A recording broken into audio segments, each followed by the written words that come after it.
I'm going to start real quick. Just say my name is Alan East. I work at the Desperado LGBTQ Film Festival here in Phoenix.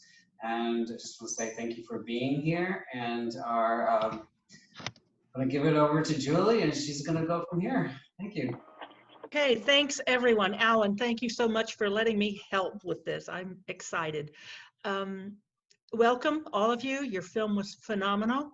Told me so many things I didn't know. What I'm going to do here at the beginning is I'm just going to introduce myself a little bit. Then I want to go around and have each one of you say your name, say a little bit about yourself, why you're doing this. And then at that point, then we'll turn it over to Max, and he's going to kind of conduct the Q&A section himself, okay? Does that work for everybody? Okay, Julie Roberts. I'm not Mormon. I grew up Pentecostal holiness, so that's almost the same in a way. But luckily we got out of that one. So, but I'm a community activist and an agitator and a rabble rouser here in Phoenix. So having a great time. Yeah. And I'm going to turn it over. Let me turn it to Max first, and then Max, you just pick the next person to go to after you're done, okay? Okay, thank you, Julie. Thank you, Alan. So I'm Max Adler. I'm an actor. Maybe Glee is probably the biggest thing that people might know me from, where I played a closeted bullying jock at the school. I am not Mormon. But I did have a film called Snapshots at the Desperado LGBTQ Film Festival a couple of years ago, and Alan and I chatted and got along very well, and he asked me to participate in this, so I watched this film and was blown away and was moved, and congratulations. And what dawned on me, dig into it more, was just, yes, it sounds specific from the onset, but then you realize like it's really much more universal to everyone than, it's just about people kind of putting their own thoughts and this kind of forced, repression and restrictions on you for whatever reason. So I'm curious to get into that and dig into that, but I'm glad to be here with you guys, and I'm honored to be talking to you. And I guess I'll turn it over to Maddy and Zoie first, and we'll go from there. Sure. Thank you all so much for watching too. And it's so fun whenever, when we hit a new bubble of people, it's like they watch and they're like, wow, Mormons and gay people in BYU. And it's always so fun to get into it with a new crowd, especially a queer crowd. I love that. I'm Maddy. I use she, her pronouns. I graduated from BYU, I want to say 2018 spring, in film. That's pretty much it. Oh, okay. Go ahead. I'm Zoie. I use she, her, and they, them pronouns. And I graduated from BYU in 2016, 2018, kind of. I don't know. You leave campus and then you have a few classes to finish, whatever. But I'm graduated now. I graduated in graphic design. So. Pick somebody. Pick somebody. Go ahead. Sorry, go ahead, Zoie.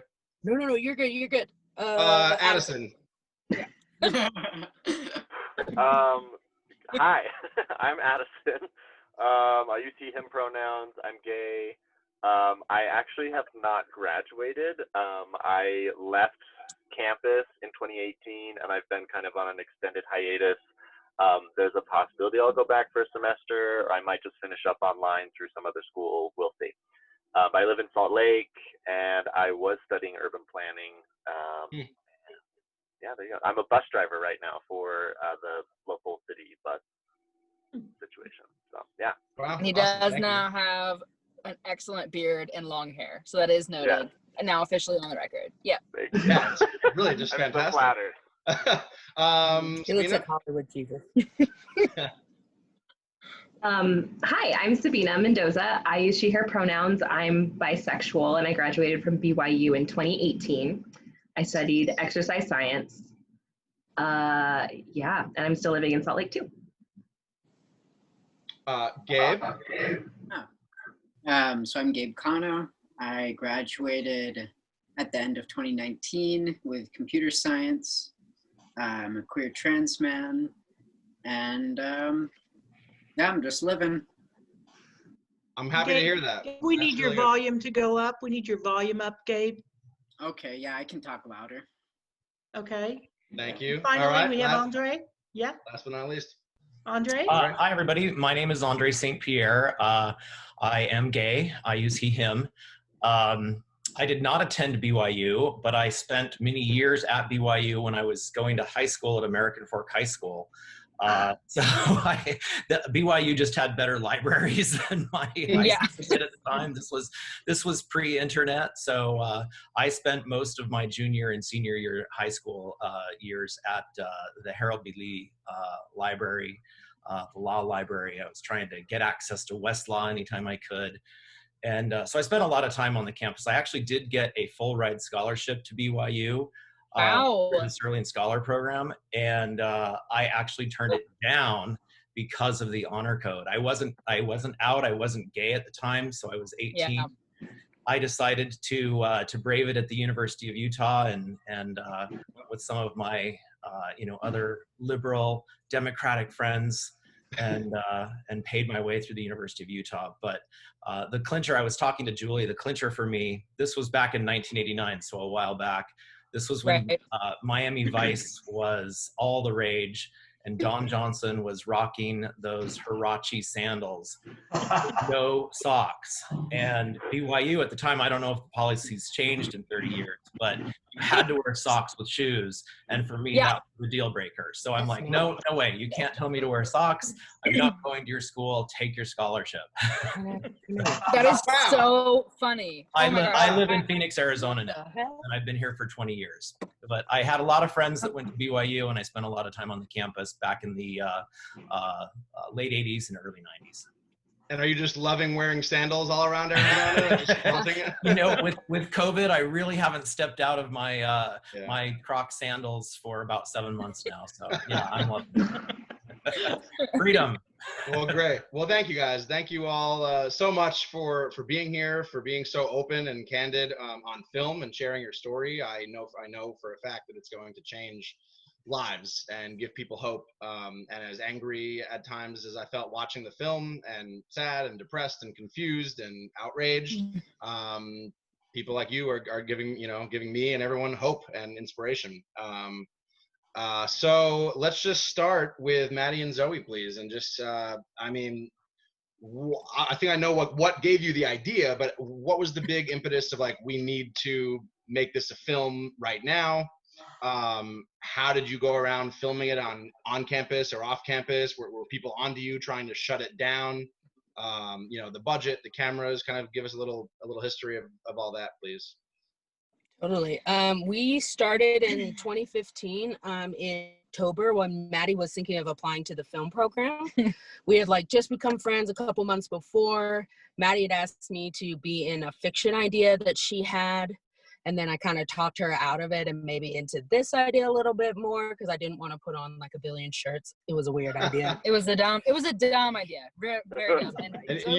You met at BYU for the first time? Yeah. Or did you go at BYU? Well, that's actually funny too. And it's funny that you admitted this. We met because I was roommates with a girl that Zoie had a kind of a crush on. Kind of. And I mean kind of a crush, meaning she was moving and Zoie was like, I'll come help you move. Hey, she asked to come help her move. Okay. So not important, but it's very important. It's a good part of the story. But but eventually we became very quick friends. Very, very early on, we had a very similar humor and approach to things. And I was talking about applying to the film program, talking about all my horrible ideas on what little to do.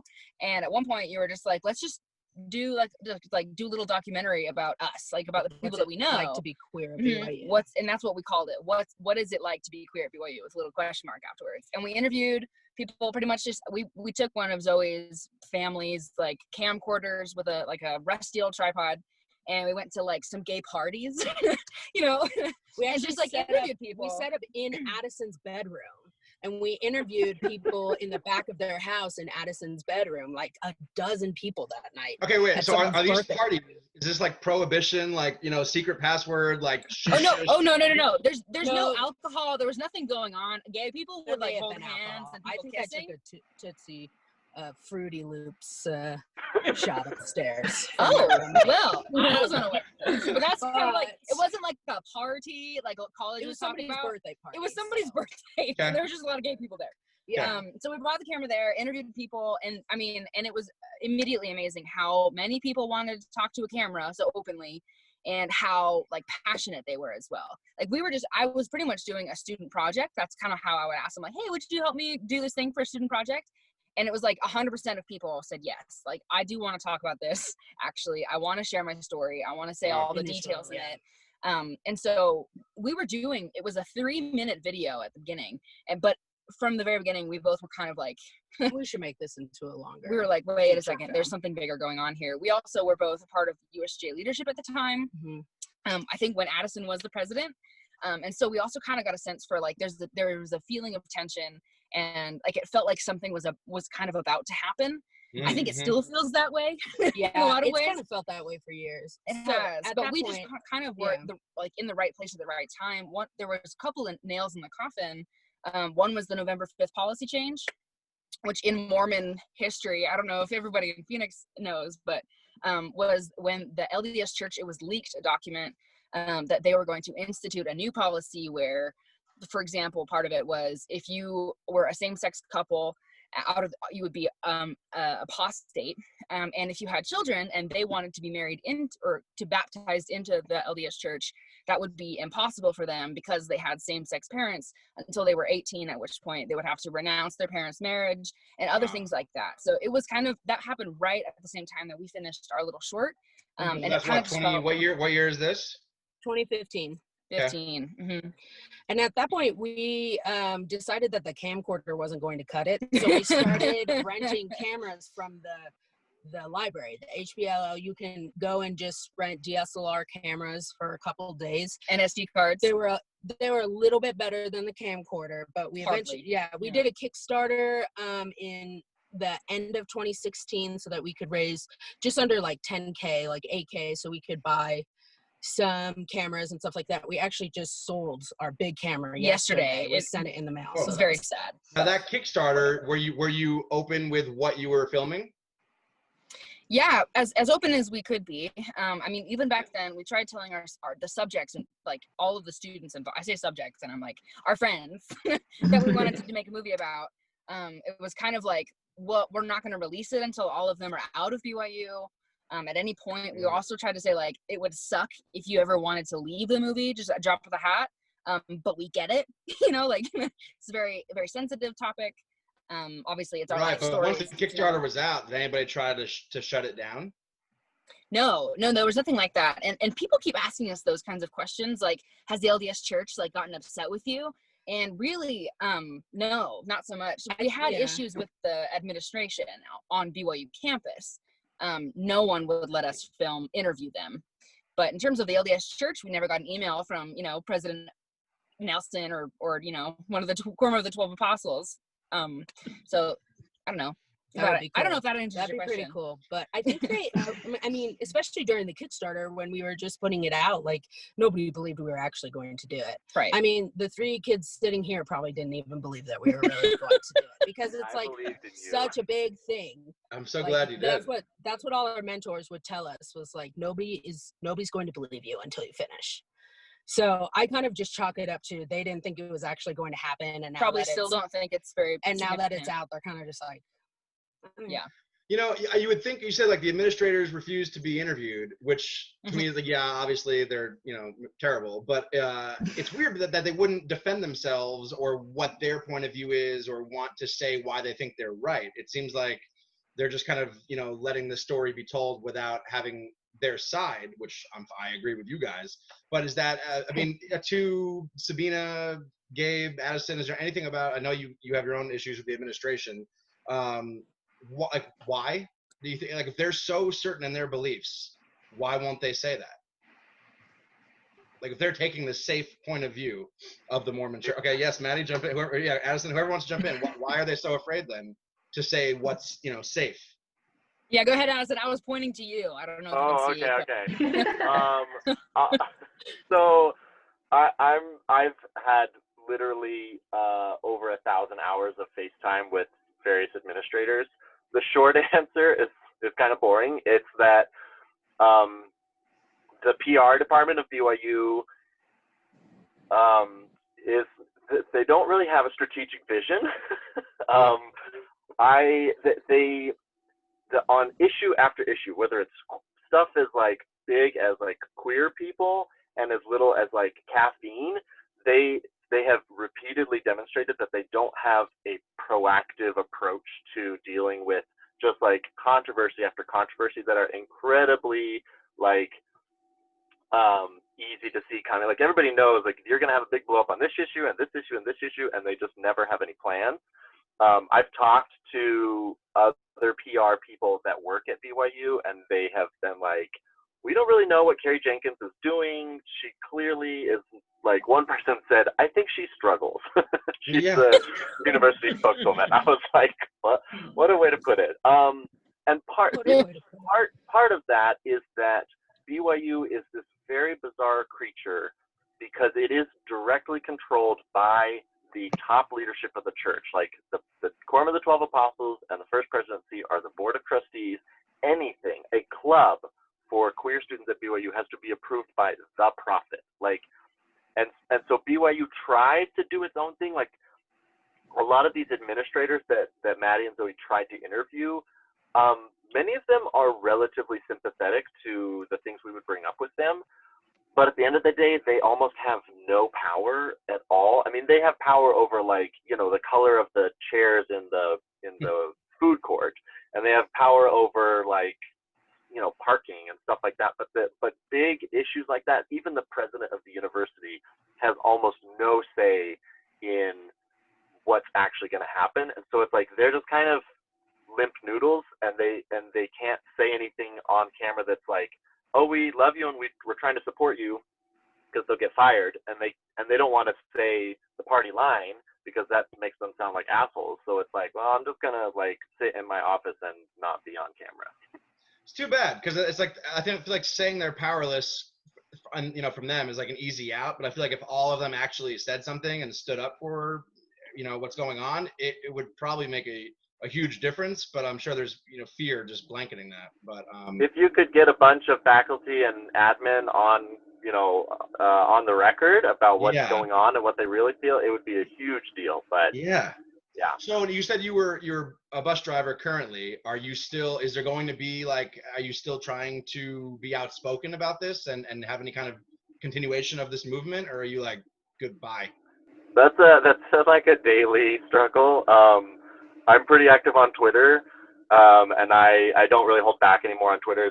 When I was still at BYU, I was a lot more censored, but now I'm just kind of like middle finger to the sky sometimes. I don't know that, like, sometimes I'm like, oh, I have an idea. I'm like, oh, we could do this, like, media campaign, or, oh, we could, like, organize with these, like, legal organizations and figure out how to, like, change things. And then I'm like, I'm tired. I'm 30-something. I need to, like, move on with my life. So it goes back and forth just depending on, like, what's happening in the news and if there's, like, an opportunity. But most days I'm like, I need to, like, move on and, you know, be a real adult or something. Well, thank you. Gabe, turning to you, I was really inspired by what happened, you know, with the Social Security card and at the courthouse, because I thought, like, you know, you'd go in and it would be, you know, the mean judge from the movies, you know, banging the gavel and, you know, get out of here. But actually was kind of the opposite result. And you know, you seemed very, you know, a weight lifted. And I was just touched, and I was like, there's hope that, like, wow, look at that. The system did help you, and like there is a legal change that you were able to do, and oh my gosh. But you know, then at the end I still, and perhaps now there's still maybe an inner rage or an anger or a sadness, and I just wonder, you know, that even though you kind of had that win, what happens now? Like, what are you feeling now, and what's next, and what are your thoughts on everything currently? Yeah, I mean, I think, like, when I think about my time at BYU, I think the like primary feeling that I have is wondering why I stayed so long and why I fought so hard. And I think it sounds to me like a lot of people who have recently graduated maybe feel some similar things, because I realized how much weight it was for me. Yeah. And now that I'm gone, I realized how, like, oh, why did I need to finish so fast? Why couldn't I have transferred? Or what does it, like, even if it would have saved, if it did save me money, like what's the couple $1,000s to like my health and well-being, right? Sure, but I think that's hindsight, right? It's like when you're Right, in it, there's right. probably so much Like, happening. You're like, let me just have some, consistency. But yeah.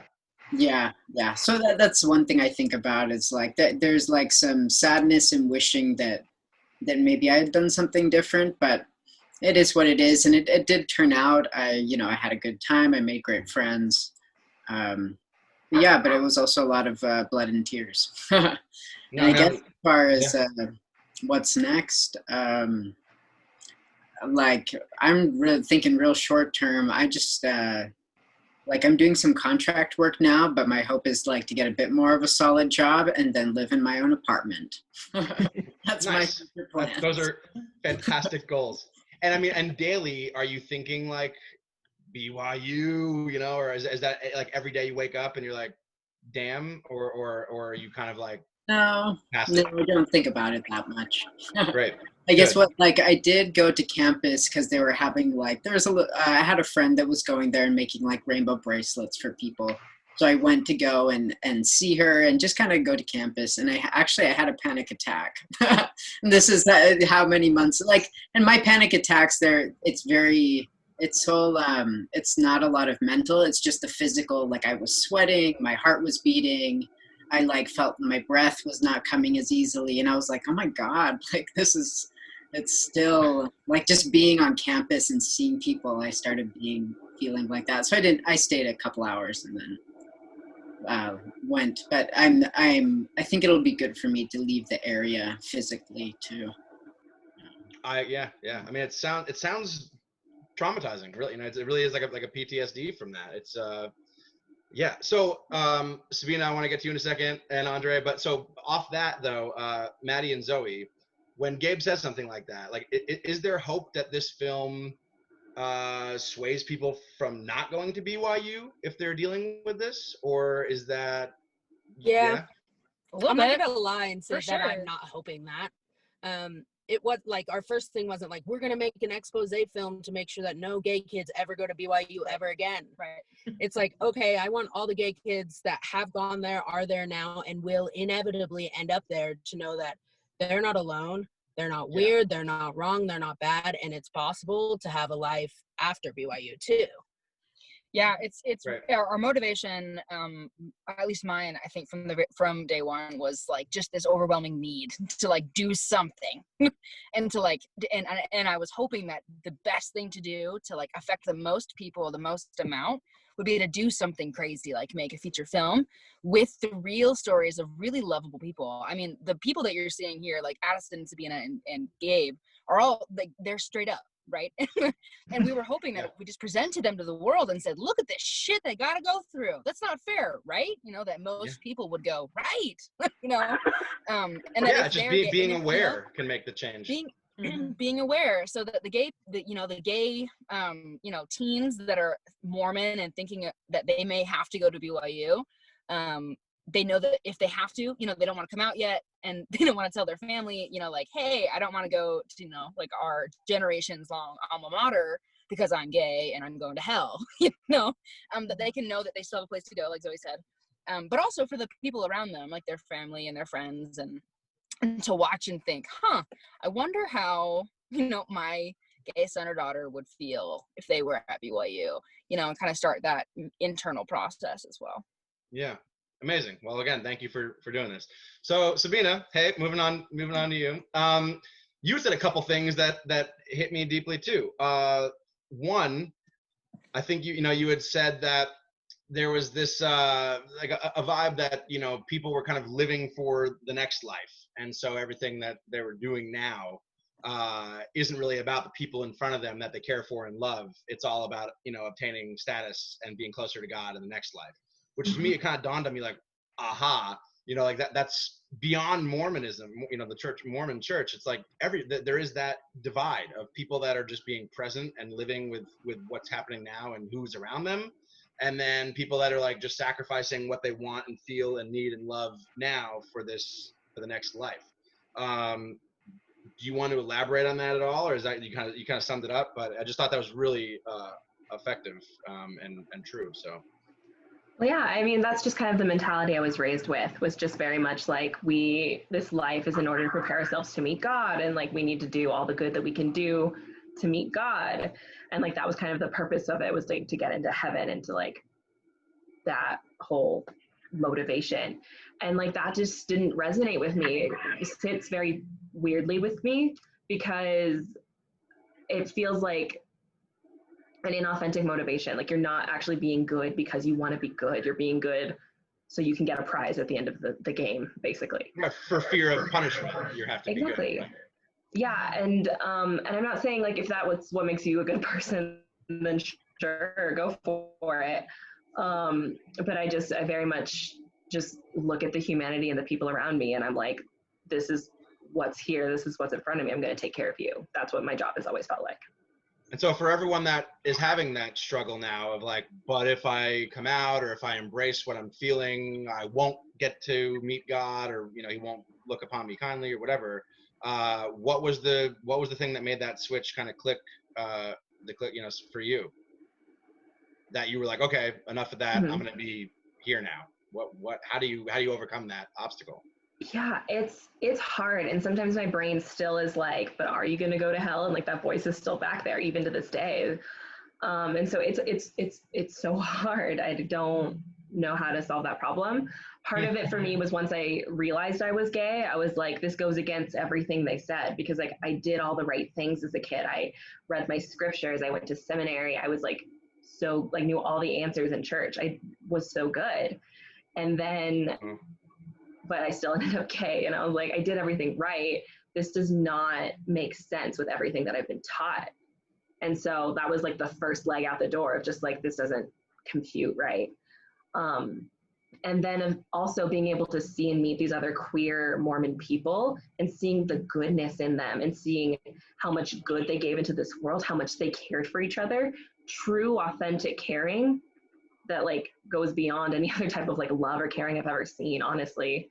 That how can I look at that and be like, oh, but God hates you. They care and love more deeply and authentically than anyone else. So it just. Amen. Yeah, so I think someone else in the film had said something about like God, like he gave the gift of love to, you know, to love someone is one of the greatest gifts, and for BYU to kind of shun that and turn that down is kind of just atrocious. And I feel like it comes, maybe I'm wrong, I don't know the history nearly as well as you guys do, but like with Ernest Wilkinson, just the fact that he said perverted, I was like, first of all, is he closeted? Like, is something going on with Ernest Wilkinson? And secondly, I feel like that's a huge part of it, right? That it's passed down from generations, and it's a taught thing that like if you guys start now, that people 40, 50 years from now, it won't enter their head that it's wrong, that it's just like, this is life and we're all equal and this is what, you know, what we are and who we are. And are you hoping that this film does that? And is Ernest, do you think, are there rumors? Because I feel like the people that are that outspoken, like they fear it the most because maybe something's going on. I love that. I love that so dearly. I as of right now, it's canon. Like, yeah, sure. I mean, like, why not? You know, why not consider all of the presidents of the church, Brigham Young included, Joseph Smith probably, you know, at least a little bi. Yeah. Like, just a little gay. A little dose. Yeah. A little dose. Right. A little smidge. But I do think part of it, I probably, the whole perverted, the like sexuality in general, not just queer stuff, but also, you know, like anything to do with sex in Mormonism is really intense. It's really like next to murder, really, is like murder, and then it's like sex out of wedlock and homosexual marriage and homosex, you know, like all that. So that kind of, I think, you know, like the perverted, that makes sense to why he would call it that to me, because I, you know, that's consistent with his language and with a lot of language, you know, from other leaders of the church in the past. But I mean, if he is gay, that's great. Let's just say that. Let's just say he's gay. He's looking down on us now, and he sure feels bad. He feels bad. Awesome. I know. And Sabrina, you had said that you, I believe you had a girlfriend, and you told your parents, and they were okay with it, and you were like, it was like shocking that you were able to graduate and be. They're not okay. Well, that's why I was asking. How are they now? Are they still embracing of you and who you are, or and really for Gabe, Addison, I don't know if you're in relationships, or I'm curious to know like where your family lies with that, because they are. What's your situation? I love it. We all want to know, actually, me included. Yeah. No, but Yeah, Addison, what's up? Go Sabina, but I just realized that I have a great story that'll be very short. Okay, hold on, please. And then Andre, I promise I want to hear everything. All right, Sabina, please. yeah, so I'm still with the same girl, luckily enough. She's awesome. I said they were okay as in like I wasn't disowned like I expected to be, like I wasn't like yelled at, and like that was super cool for me. It's still my mom, whenever I call her on the phone, she's always like, oh, tell Jeannie I said hello, or like she like sends her love, and like is like, my mom is like a really wonderfully kind person, and so she sends her love. She's still probably a little uncomfortable with it, but she's trying her best, and I really appreciate that. I think my dad is a little bit more uncomfortable, and he doesn't really acknowledge it a lot. But honestly, I am grateful for the progress that's being made, and I know that more progress could one day be possible. And I'm not too stressed about it in this moment, at least. Maybe tomorrow I'll feel differently, but we're doing pretty okay. Gabe, do you want to say anything, or you don't want to go there? I haven't even dated anybody since I graduated, so it's really boring. Fair. Addison, you have a story? I'm super single, but before our very first panel that we all did as like cast and crew or directors or whatever, we were blah blah blah blah. And anyways, we did the big panel on Zoom, of course, and a few days later I was on an app which I will not name, and somebody was like, we were chatting and they were like, wait, were you in a documentary? Nice. Like, yeah. And we had joked as a group. We were like, who's going to be the first one to get a date out of having been in this documentary? So Nice. I'm here to claim the prize. I did get several dates out of that situation. And Wow. You're great. welcome. Oh my Thank you, Maddy and Zoie. True allies. Yeah. Yeah, jeez, you're so very welcome. And also, why didn't you tell us this? Gabe, this I is your forgot. angle. What? Our son Gabe, this is his angle. Oh yeah, there you go. Just like put posters up with your face on them. It'll work. And so would all of you now, do you still call yourself Mormon? Are you all still Mormons? I'm not. One. I'm not. And has there been any retribution from the church because of this film coming out? Like, have anybody watched it and said like, you guys are toast? Not yet. It's slowly growing bigger and bigger. We're hoping to get set up with distribution soon, and still, checking out other film festivals. COVID has kind of like messed up our ability to have like one big premiere, and then it's like out there. We've had to like kind of pull that back a little bit. So, but Poor Addison. Oh, he'll be fine. Okay. I'll be fine. I'll do something else. We'll figure it out. So Andre, please. I'm from Arizona, which Cool.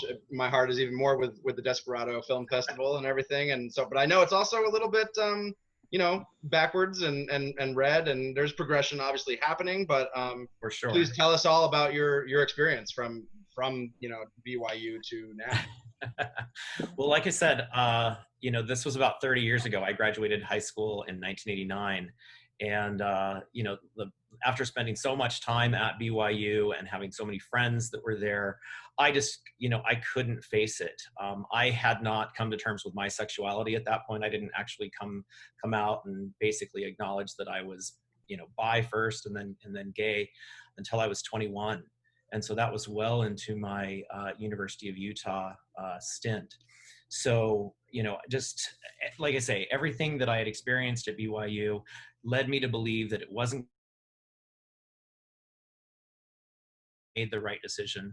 I had spent a lot of time at BYU, going down to see friends there. And like many of you had said, I think Gabe said it, that, it just kind of creates a little bit of panic and a little bit of stress when you walk on campus. And it's a palpable feeling when you walk onto that campus, because you do instantaneously have these feelings that you're going to spontaneously combust, and that, God is judging you, and that you are going to go to hell. So it was some internal demons that were tough to deal with. In retrospect, like I said, I'm thankful that I went to the University of Utah. That led me down a track that allowed me to ultimately end up moving to Phoenix, Arizona about 20 years ago. Part of that was simply a career move, but part of it really was to get out from under the judgment of my very, very large Mormon LDS family.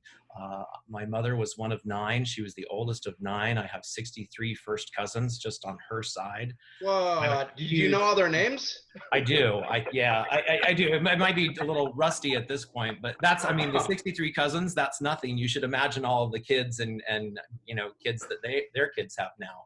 So it's a huge, huge family. And, it felt like judgment. Every time you'd show up to a family event or a family function, I had come out at 21. I came out to my mother. My mother shared that information with her siblings. And I was the only person out of 63 cousins. I was the only one of them to come out still to this day, which the numbers just don't add up as far as I'm concerned.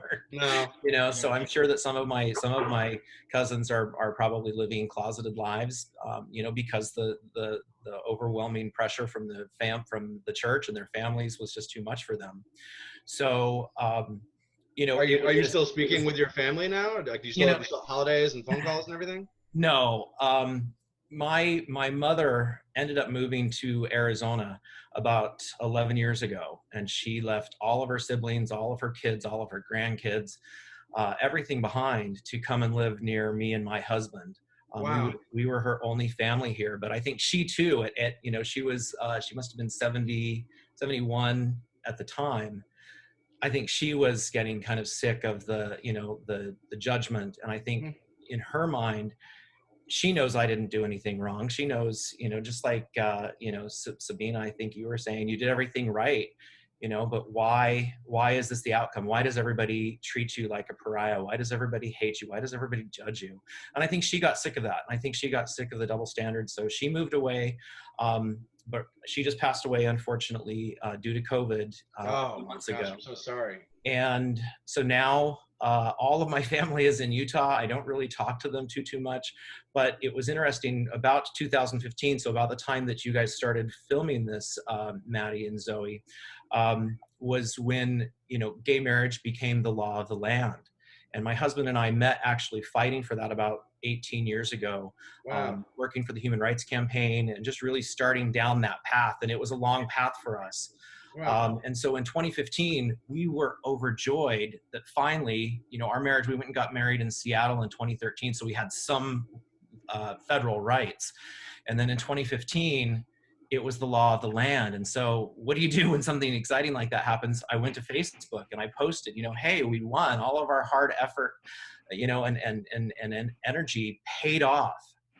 And lo and behold, some of my, very Mormon family members, some of my mother's siblings started chiming in and wagging their fingers and saying, you think you won, but, God will judge you and you'll get yours. And it just kind of hit me out of left field. But it's just, like I say, watching the film was incredible. It took a lot of guts for you guys to put this together. And it was really moving for me to watch it. I watched it several times because I really wanted to go back and connect with each of your experiences because they resonated with me. But, I have to tell you at the very end, your clincher at the very end, nothing has changed. And then you throw in the yet. Yeah. I just I can't help but question if yet will ever come because of what you said earlier, because of, the Mormon church controlling BYU so systemically. And I don't have a lot of hope with my family. I've seen, little bits and pieces and progress, but anyway, Max, just, real quick roundabout, I didn't talk to my family, any of my siblings, any of my aunts and uncles for about 3 years. Until finally there was some communication that came out of the church presidency that said, look, we recognize that, you are born gay, that you are, you know, that you're just gay or LGBTQ in some capacity, but you can't act on it, but we still have to love you. They said something to that effect. It was, you know, kind of an admission that you're okay now, but you just can't be yourself. And at that point, apologies started coming from my family. And so right now, I am on cordial terms with all of my family. They still, you know, they don't approve of my legal marriage to my husband, and we've been married, you know, technically since 2013. But, you know, I know that judgment is always there, but at least we have a channel of communication open now. Wow. Well, Wow. I'm very sorry for the loss of your mother, and thank you for sharing your story. I just want to go around everyone real quick, and then we'll see, you know, I want to talk more about where people can find the film and what you hope the film does. But just off that note, where, you know, there's just this, I guess, fear of the unknown, or, you know, this generational divide and the families coming out against people that are themselves. Just if each of you, you know, but I think, again, beyond Mormon, beyond BYU, you know, you look at Trump, you look at Pence, it's like it's everywhere. There's what do you think causes this animosity or hatred towards the LGBTQ community? Just curious, like, if each of you, and even if Alan and Julie want to get on, like, what do you think it is? Is it religion? Is it, you know, what is it? It's I'll fear. start. It's First fear. of all, yeah, totally fear. agree, Julie. Yeah. It's Fear of themselves, you think, or fear of what Others. the unknown? Fear, what is somebody going to do to them if they're I married think, to a gay, you know? I think, yeah, the fear of the unknown sounds like a sci-fi movie, but pretty much, yeah, people fear what they don't know, and they're ignorant, like in the Mhm. way of, like, they're naive, they don't know. And because, you know, you have to know gay people and let them talk about it to get to know them and to actually know, but they want to shut out anything that's different. I think it threatens their worldview. Yeah, that's a good point, Gabe, Yeah. for sure. You know, I think the indoctrination has a lot to do with it, because I remember very early, I was mentioning this with Julie, but, you know, at 7 years old, I remember being told that I had to believe in heaven. I'd questioned, I'd asked one of my primary teachers, I'm like, how do you know there's a heaven? And she pulled me by the ear and she took me out of the classroom and she wagged her finger at me and she said, until you believe that there's a heaven, don't come back to my class. And that didn't set well with me, even as a 7-year-old. And I don't think that's the norm. I think, you know, my father was Catholic, my mother was Mormon, so I think they kind of let me find my own way. But I think the indoctrination, just, you know, at a very young age, of teaching you that you just have to believe what we tell you no matter what. Don't question it. This is the way, you know, listen to what the prophet says, listen to what your elders say, and that's it. And so I think so many of us, I mean, I felt that way, you know, because I felt I had gay feelings as a you know, young child and as a teenager, and I tried to suppress them because in my mind I was convinced, I was telling myself that was Satan, that was the devil trying to get into my head, and it took a long time to reconcile that and to undo the indoctrination. Right. Yeah, I think the Mormon Church does not necessarily value critical thinking. Nope. It's not of the values in the Mormon Church. That's not on the top. On the top of that list of values that the Mormon Church has is obedience. It is honesty and integrity and faith and virtue and all these words that pretty much mean, like, follow the rules, and follow what we are telling you to do, because what we're telling you to do and what to believe is good. There's no reason to believe outside of it. And if you do, the fear is, why are you questioning us? You know, like, there must be something wrong with you. So, like, if I'm gay, and I am actually, thank you. But since I'm gay, and I'm like, why does the Mormon Church have an issue with this? I'm already the bad guy, because I'm already questioning what the church has said is what's up, pretty much. So that's kind of my interpretation. It's obedience over almost a lot of things, I think.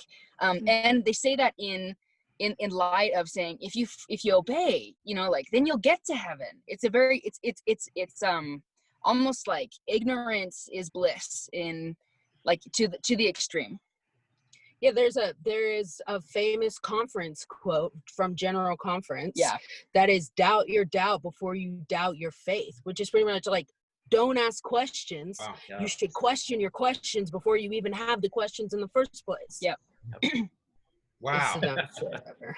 Got the chills. I mean, and it goes beyond even sexuality. You're talking, facial hair, caffeine, socks. It's Yeah, like they're and really actually, everything. that's a question too about the fear part of it. Like on somebody else who's straight and they are a Mormon family, have kids, they are thinking too, they're not questioning it either. And if they do, they are already ashamed of themselves, even if they want to be allies. Yeah. So the fear is against the people like the gays who are out and who are not following the law. Just avoid it at all costs. Otherwise you might catch the gay. Otherwise they might convince you to start thinking for yourself, things like that. Or you'll have to be uncomfortable. Or you'll feel uncomfortable at all. Just avoid it. Just walk away. Yeah. Well, I think that's what this movie does really, really well, is it really just kind of lifts the veil to anyone who, doesn't know anyone that's going through this at this age or beyond. And hopefully it just exposes people to heart and love and real people going through real struggles, and hopefully some kind of a change in their mindset is a result of this movie. And hopefully it's thousands upon thousands of people. And I believe that this movie can do that. What do you, if you can all snap your fingers and have the society just feel one thing out of this movie, what would it be? Compassion, love, empathy, thinking about other people. I do also want to say, Andre, thank you so much for telling your story. That was so beautiful and was beautifully said too. And I love hearing that kind of thing. And seeing your cute face now, and you talk about my husband, and I'm just like, oh, so thank you. Dreams do come true. Yeah. Mm-hmm. So where can we, or any other final thoughts? Then I want to hear, here we'll kind of wrap it up and see where the movie can be found for everyone. But anybody want to just say anything while you have, the audience's ear about this movie, life, love, sexuality, BYU? Can I say one thing? Please. I'd like to say, I moved to Arizona in 2003, and when I moved here, I didn't know anybody who was Mormon, but Arizona's a pretty big Mormon spot, right? And I was a real activist, a real LGBT activist. I came from San Francisco. And when I moved here, I thought, you know what? If I'm going to want these Mormon people to accept me or tolerate, I don't want to be tolerated, but accept me and listen to me, then I need to do the same for them. I need to not judge the Mormon faith. It's not my faith, but I need to look and try to understand where they are before I ask them to go where I am, And I worked on this for a very long time, for like the first 8 or 9 years I was here. And then I retired and all that other stuff. But it was so important to me we would protest at the tabernacle, and we would be standing there with our signs and all that stuff. But I loved the sense of family that Mormonism promotes. Aside from everything else, Mormonism is one of the most beautiful religions, I think, in the world. Almost like Buddhism, it's just got a wonderful care and concern. And I think that's what you've learned yourself as young people, and it's what you want back in return. And that's where you're missing that step, right? Because you give it to them, but they're not giving it back. So let's just keep trying to get it all back. Get all the good stuff they give to us. Let's get it back in return. Well said, Julie. Yeah. I always say, it's really, it kind of goes into what's the political world now. It's just if we all just try to understand and have some kind of empathy or compassion, or just at least try to understand instead of attacking, I think the world could be a better place. Okay, sorry. I know we're over, Alan. So let me just ask one more thing, and we'll go around and then wrap it up. Because I'm just curious. So let's say there's kids out there right now that are struggling with exactly what you're thinking. It's the devil inside them. I've done everything right. Why am I being punished? Do I go to BYU? So they're watching this movie. They're watching you right now. Please, one by one, just what do you say to them? What's your message to them right now, to the scared kid watching? Don't go if you don't have to, but if you do, you'll be okay. Believe yourself. you're going to get a lot of conflicting messages, and you're going to think, am I gay? Am I, what? But like, pay attention to your own experience and trust yourself. You know yourself best. Like Addison said, to thine own self be true. Just give yourself the credit. It's okay to question. It's okay for you to not have all of the answers, and honestly seek out other people who will actually give you love and share love and accept your love, and find your own circle of friends and influence that will be a positive force for you. You are good. You are worthy just as you are. Figure out what your values are outside of the church, outside of your family, outside of everything. What are your true values? And if you live according to those, that's where the joy will come. That's what I've learned. Beautiful. Gabe? I'm blanking. I think all that was great. Trust yourself and find good people to be around you. Well, I find that just the fact that you guys spoke about this so openly and candidly in the movie and right now, I think is just a huge, huge, powerful action you're taking, and I thank you. And I think just the fact that you're talking about it will make a world of a difference to lots of people out there. So thank you very much. So the movie is Same Sex Attracted. Where can people, besides the lovely Desperado LGBTQ Film Festival, where can people see it? Is there social media handles that people can follow it on? What's the deal? Yeah, we're working on distribution right now, so hopefully by spring next year we'll have February. February, late winter, we'll have places where people can watch, rent or stream. But follow our social media. We're pretty much always at SSA Movie. That's Facebook, Twitter, anything. Facebook is mainly where we post, Facebook and Instagram. So, yeah. We do also have a Tumblr because, we're gay. So we don't have we don't, but we have it. Yeah. So Fair enough. Okay. Okay. Julie, would you like to Yeah. First of all, Max, thank you so much for taking that over. That was fabulous. Alan, thank you for producing it all for us so that we're all together and we all look beautiful. Everybody's beautiful. You sound fabulous.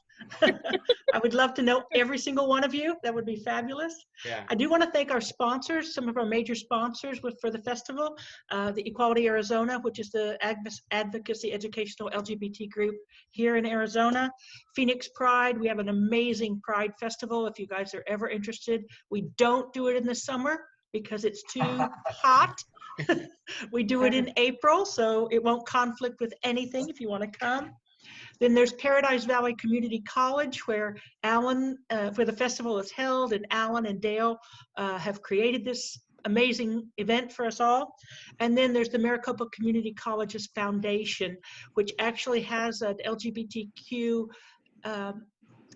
disenfranchised youth scholarship, where kids who have been kicked out of their families don't have a way to go. They can go to the Maricopa Community Colleges and get a full ride scholarship. So it's a really amazing organization here. Thank you all for coming. Alan, thank you for everything.